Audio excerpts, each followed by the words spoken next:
السلام علیکم، میں ہوں اختر صدیقی اور آپ دیکھ رہے ہیں اپنا من پسند چینل۔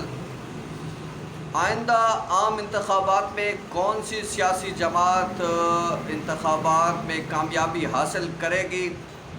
تحریک انصاف اور نون لیگ میں بڑے دھڑے بندیاں ہو سکتی ہیں۔ پیپلز پارٹی اور کواف لیگ مضبوط جماعت کے طور پر سامنے آ سکتی ہے، اس حوالے سے بھی ہم آپ کو بتائیں گے۔ اس کے ساتھ ساتھ حکومت نے غیر ملکیوں کا ڈیٹا اکٹھا کرنے اور ان کو رجسٹر کرنے کا بھی فیصلہ کیا ہے۔ 70 سالوں میں کتنے جو غیر ملکی ہیں وہ پاکستان آئے ہیں جن کا ابھی تک کوئی سراغ جو ہے وہ نہیں مل سکا ہے۔ اس کے ساتھ ساتھ وزیر اعظم آزاد کشمیر کیوں جا رہے ہیں اور وہاں پہ کون سے لوگ ہیں جو وزیر اعظم کو اپنے جو ہے وہ یقین دہانی کرا رہے ہیں کہ وہ پاکستان تحریک انصاف کو کامیابی دلائیں گے۔ ان ساروں کے حوالے سے آج ہم آپ کو بتائیں گے کہ یہ معاملات جو اس وقت سیاسی جماعتیں ہیں انہیں بھی معلوم ہے کہ اصل ہدف اگلے انتخابات ہیں، اور آئندہ کے انتخابات میں پاکستان تحریک انصاف کو کامیابی ملتی ہے یا نون لیگ کو۔ اب تک تو یہی ہوتا ہے کہ جو بھی سیاسی جماعت ہے اس کو لگاتار 2 دفعہ جو ہے وہ کامیابی حاصل ہوئی ہے اور اسے حکومت بنانے کا موقع ملا ہے۔ تاہم تحریک انصاف کو ٹف ٹائم مل سکتا ہے۔ تاہم اس کے ساتھ ساتھ یہ بھی واضح ہے کہ تحریک انصاف کو 2018 کی نسبت جو ضمنی انتخابات ہوئے اس میں زیادہ ووٹ ملے ہیں، اور جس طریقے سے عمران خان صاحب نے جو ہے وہ قومی اسمبلی میں غیر ملکی اور دیگر جو حوالوں سے امریکہ، افغانستان، ایران، چین اور دیگر ممالک کے حوالے سے جو خارجہ پالیسی اور دیگر حوالوں سے جو پالیسی بیان دیا تھا اور اس خطاب کیا تھا اس کو بھی بہت سراہا گیا ہے، اور اسی شاید انہی وجوہات کی بنا پر جو آزاد کشمیر میں الیکشن ہو رہے ہیں اس میں بھی تحریک انصاف کو کامیابی مل سکتی ہے۔ اب دیکھنا یہ ہے کہ اگر تو تحریک انصاف کو حکومت نہیں ملنی تو یہ لازمی بات ہے کہ اس کا جو جنگیر ترین گروپ ہے وہ کسی بھی وقت دھماکہ کر سکتا ہے اور وہ دھڑے بندی جو ہے وہ بالکل کلیئر ہو کر سامنے آ سکتی ہے، اور اس کے بعد حکومت کے لیے اس کو سنبھالنا مشکل ہو سکتا ہے۔ دوسری جانب نون لیگ جو اپنے عجیب سے بیانیے کے ساتھ رواں دواں ہے، جس میں بھی 2 گروپ چل رہی ہیں، ایک مریم نواز کو سپورٹ کر رہا ہے جبکہ دوسرا میاں شہباز شریف کا ساتھ دے رہا ہے۔ اب آنے والے دنوں میں شہباز شریف کیا ارکان اسمبلی کو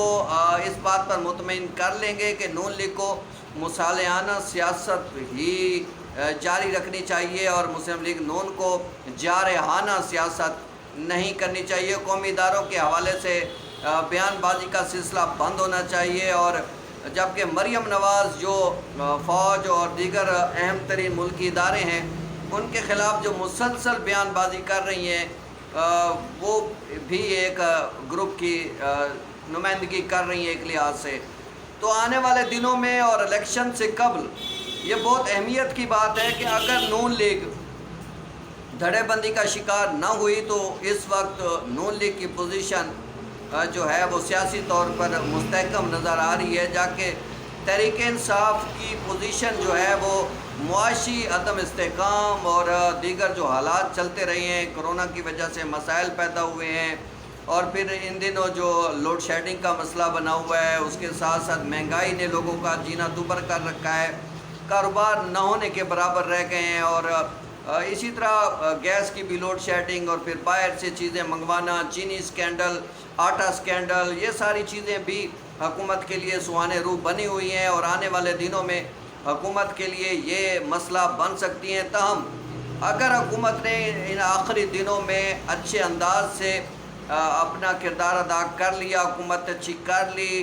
زیادہ سے زیادہ جو ہے وہ ترقیاتی کام کر لیے، تو پھر کافی امید ہے کہ آئندہ آنے والی حکومت جو ہے وہ تحریک انصاف بنا سکتی ہے۔ تاہم دوسری جانب تحریک انصاف کے بعد نون لیگ بھی بڑی اہمیت کی حامل ہے۔ اگر شہباز شریف دھڑے بندی نہیں کرتے اور معاملات چلنے دیتے ہیں اور نون لیگ کے لیے پرابلم پیدا نہیں کرتے اور کسی طرح سے بھی اس کو اتحاد اور اتفاق میں اکٹھا کر کے رکھ لیتے ہیں، تو یقینی بات ہے کہ نون لیگ بھی جو ہے آئندہ کے انتخابات میں ٹف ٹائم دے سکتی ہے۔ اور دوسری جانب پاکستان پیپلز پارٹی جو نون لیگ کی پرانی روایتی حریف ہے، اور ان دنوں میں جو ہے وہ بلاول بھٹو زرداری بھی نون لیگ پر تابڑ توڑ حملے کر رہے ہیں، اور شہباز شریف کی مصالحانہ پالیسی کو پاؤں پکڑنے سے جو وہ تشبیہ دے رہے ہیں، وہ بھی مسلسل آگے بڑھ رہے ہیں۔ اور پیپلز پارٹی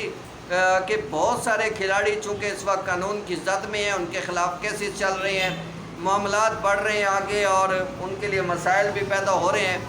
اگر یہ سلسلہ جاری رہا اور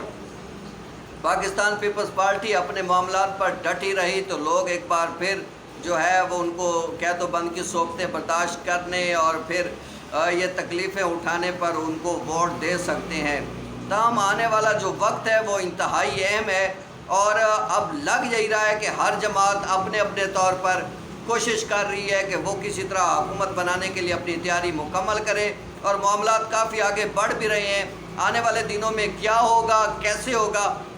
یہ تو آنے والا وقت ہی بتا پائے گا۔ تاہم تحریک انصاف کو اس وقت مہنگائی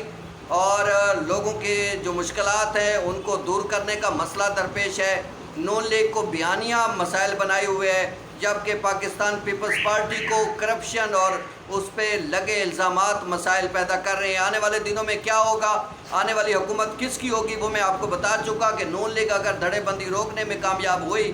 تو پھر نون لیگ حکومت بنائے گی، اگر وہاں بھی دھڑے بندی بن جاتی ہے تو پھر مسائل ہوں گے۔ اسی طرح تحریک انصاف کا جہانگیر ترین گروپ اگر ایک دم باہر نکل آیا تو پھر تحریک انصاف کے لیے بھی مشکلات ہو سکتی ہیں۔ کے پی کے میں پہلے ہی جو ہے تحریک انصاف کو کافی مشکلات درپیش ہیں۔ آنے والے دنوں میں جو ہے وہ قواف لیگ بھی ایک اچھی جماعت ابھر کر سامنے آ سکتی ہے، کیونکہ جتنے بھی بلدیاتی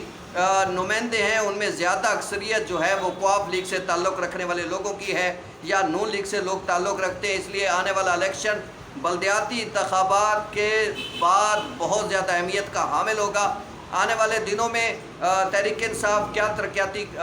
ایجنڈا اپنا اختیار کرتی ہے۔ وزیر اعظم آزاد کشمیر بھی جا رہے ہیں اور اس انتخابات کو وہ جیتنے کے لیے کوشاں بھی ہیں، اور دوسری طرف شیخ رشید وزیر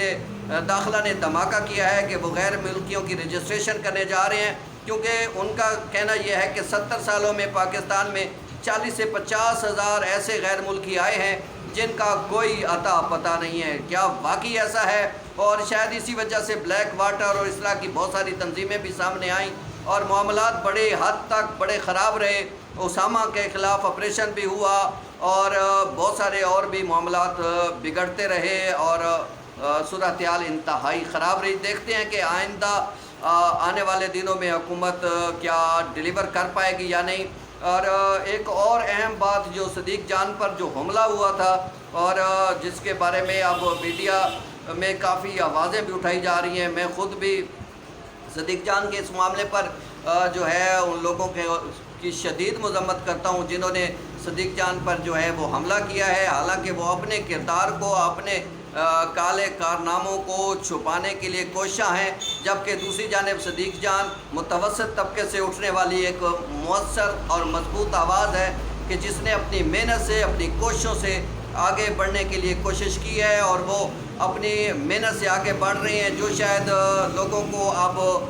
جو ہے ہضم نہیں ہو رہی ہے، اور اسی وجہ سے بہت سارے لوگ ان کے خلاف اٹھ کھڑے ہوئے ہیں، ان کو تکلیف ہو رہی ہے۔ اور میں یہ سمجھتا ہوں کہ صدیق جان کو سچائی کے موقع پر قائم رہنا چاہیے اور آگے اسی طرح بڑھتے رہنا چاہیے۔ ہم ان کے ساتھ ہیں، اللہ تعالیٰ ان کا حامی و ناصر ہو۔ انشاءاللہ جلد ہی اگلی ویڈیوز میں ہم آپ کے سامنے ہوں گے۔ اس وقت تک کے لیے اجازت دیجیے، اللہ حافظ، بہت شکریہ۔